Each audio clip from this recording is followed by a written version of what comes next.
Hey guys, how's it going? We're back with another video, and today we're going to work on this Fender Player Jaguar. Now, we talked about this before, and well, one of my major issues with it was the aesthetics. I didn't like that it was just this big pickguard. You didn't have the chrome cover for this, and you didn't have a chrome cover for this. Yeah, it's missing the rhythm and lead circuit and all that stuff, but aesthetically, I think that aesthetic on a Jaguar looks really cool. To have the chrome here and here, and to have the different pickguard, obviously with the cutouts for that. The other thing was the headstock, which I've actually fixed. I didn't do that on a video or anything. I just got a water slide. You can still see the original Jaguar hiding underneath this, but this is a water slide, and this is a water slide, and this is a water slide. So yes, this is a real Fender Player Jaguar, but I really like the aesthetic of the Jaguar word, so I went ahead and just bought one and stuck it on there. So I think it looks pretty good, especially as you get further back. It's really hard to tell that it wasn't there all along. When you get close, obviously, you can really tell. And in the right light, you can kind of see the outline of the water slide. But the other thing that we're going to do today is we're going to change out this bridge. So the bridge that it comes with is a Mustang bridge. And the problem with the Mustang bridge is that if you look, the pole pieces for the humbucker don't line up with the saddles on the bridge. So I bought this. This is what would have originally come on a real regular Jaguar. As you can see, there's all these different grooves. And what the grooves will do is they'll allow us to put the string exactly where we want it on the saddle so that we can put it over the pole pieces on the humbucker. So yeah, I got a couple pick guards here. I've got the chrome covers for the switch. This should be a pretty non-invasive mod that we're going to do today. So let me grab those parts and let's take a look at what they might look like. So here's option one. This is kind of like a vintage tortoise color. This is really cool though. You see it's all fingerprinted because I touched it, but this is a chrome piece that just fits over the switch. It even has the cutout for it. Isn't that cool? And then here's another piece here that you can fit the three-way switch in. So that's option one, and that's gonna be this tortoise shell. And here's the other option. This is what they call a Jaguar print. I guess it's because it's spotted. And you know, I don't know which one I like better, honestly, between the two. Let me see. Here's the other one. That's the Jaguar print, and then here's the classic one. I mean, the classic one looks classic, right? It looks classic. But I like the other one because it's so wildly different. Like, there's probably not anybody else who really has a Jag that's going to be set up quite like this with this pickguard. By the way, if you guys are interested in HS pickguards like this and then these chrome covers, let me know. I'm thinking about stocking them in my Reverb store.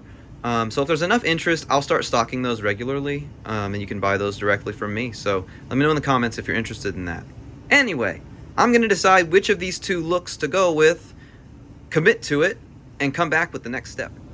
Alright, I decided to go with the tortoise shell one. I know I'm a strange, weird guy, so the spotted one would really have fit my personality, but I'm going to go with the classic for now. I mean, hell, if I went and dropped a home mortgage amount on a Jaguar, it'd probably be a 62, and it would have that style of pickguard, wouldn't it? So, what goes into this? A couple things we have to talk about. So first of all, you can see that the chrome pieces aren't on here right now. So this hole here for the humbucker doesn't line up. This one does, this one doesn't. I'll lift it so you can see. See, there's one there and two there. I wish Fender wouldn't do that, but whatever, that is what they do. So I'm gonna have to drill a hole here and here so that they line up. That's one thing I have to do. All right, the second thing I have to do, if I grab this metal piece, so this is what goes over the switch. You can see there's a hole for mounting the switch, but there is also a hole to drill it into the guitar. So I'm going to drill here and here. And then the last thing is this piece right here. So let me set that where it goes. If I can spin it around the right way. Like that. All right. So as you can see, that screw hole's already there. That screw hole's already there, but I am going to have to drill a hole there. And then one thing worth noting as well, this has all the pickguard holes all the way around except for this one right here and this one right here. So I got to drill, drill, drill, drill, drill for this piece, and drill, drill. And then after I do that, the pickguard and everything and the guitar, we'll be ready to go. So let's get the old pickguard off and let's get everything attached to the chrome pieces and let's get the humbucker installed and all that jazz. So I'll be right back after I do some of that prep work. All right, I went with the spotted one because it's different, it's unique, and no one's gonna have a Jag like mine, right? So there it is, kind of a mock-up of how it's gonna look. There's that chrome cover there. There's that chrome cover there. Matches the chrome cover there, and then there's the pickguard. And while we're here, let's lift it up so that you can see the routing. As you can see, it's actually routed HH, which is pretty cool. In there is definitely room to put a normal just Jaguar control on that side.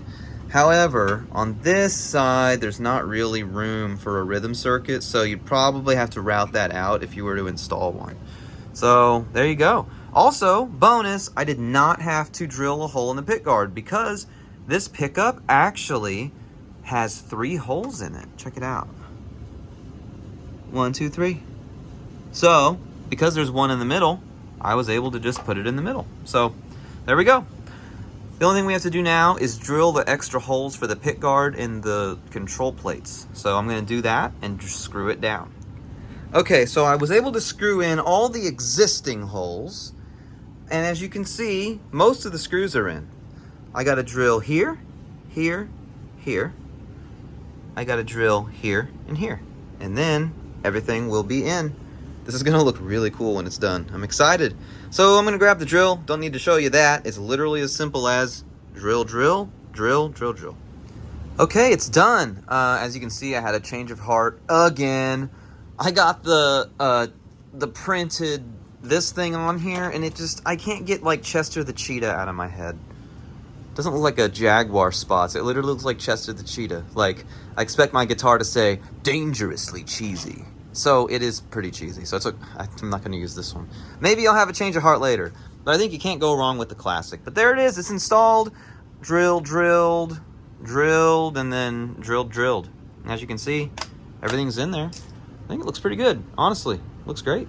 I got the new bridge here too. And as you can see, we should be able to get those strings to go right across the poles.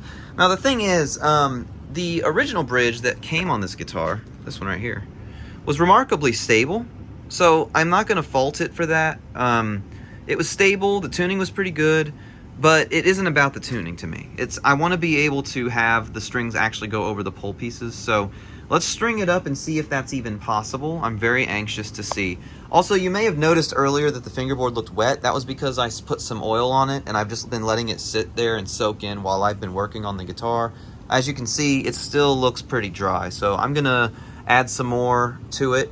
Some more oil to it. It actually drank all of it up. I haven't wiped it or done anything, so I'm going to spray some more on there, let it set for a little longer, and then I'll wipe it up, string it up. But guys, it looks kind of like a vintage Jag now, doesn't it? That's pretty cool, isn't it? Yeah. So yeah, I'll be right back. All right guys, so here we go. I got everything installed. I got it all strung up. I've actually got all my stuff set up for rehearsal with my band later.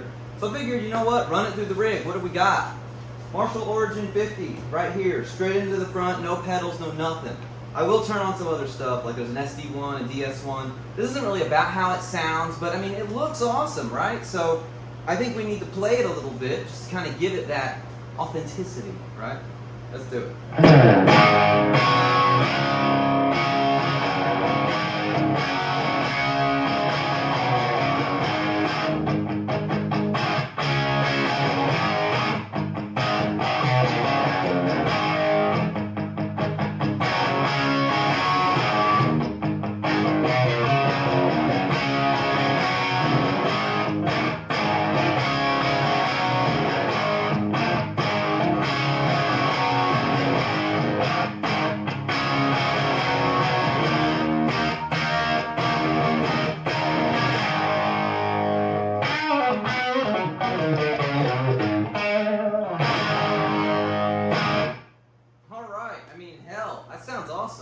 Anything sounds awesome through this amp. People said this amp doesn't sound good. I don't know what they're talking about. I love it. But anyway, yeah, so really there is a functional reason for doing that. We put this new bridge on here, right? So did that affect the tuning stability? Let's see.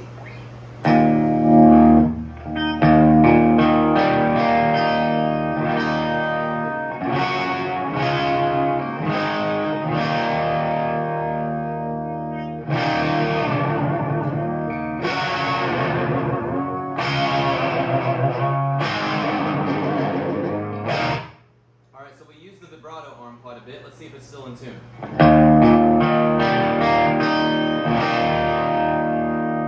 It's in tune pretty good. Alright, now let's just throw some stuff at this amp and have some fun, okay?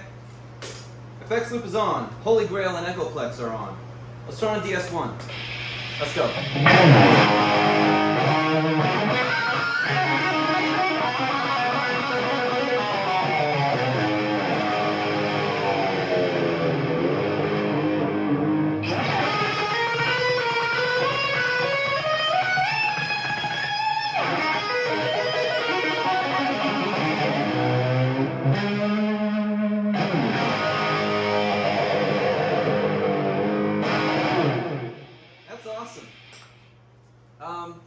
Is it still in tune?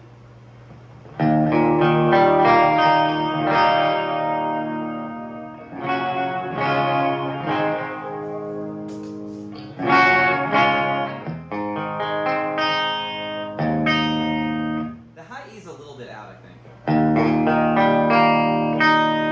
Let's turn on the tuner. This is good. That's just barely flat.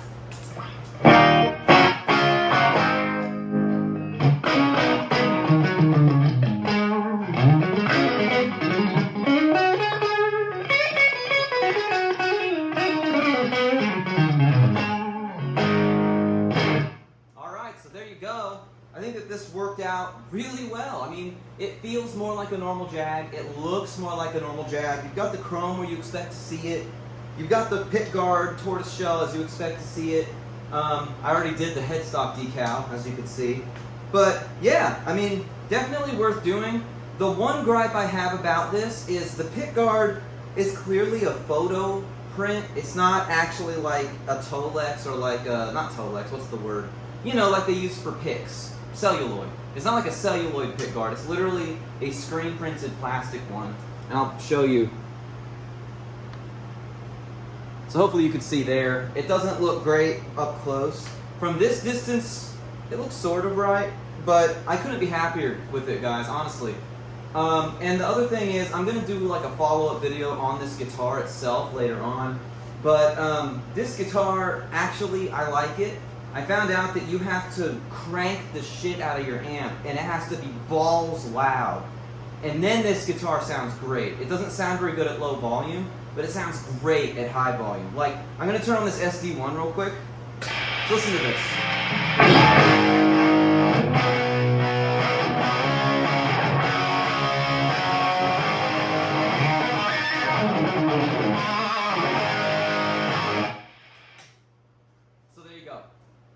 Yeah, so if you're interested in these parts that I did in this video, let me know. I'll stock them in my reverb store, and then you guys can buy them and install them like I did.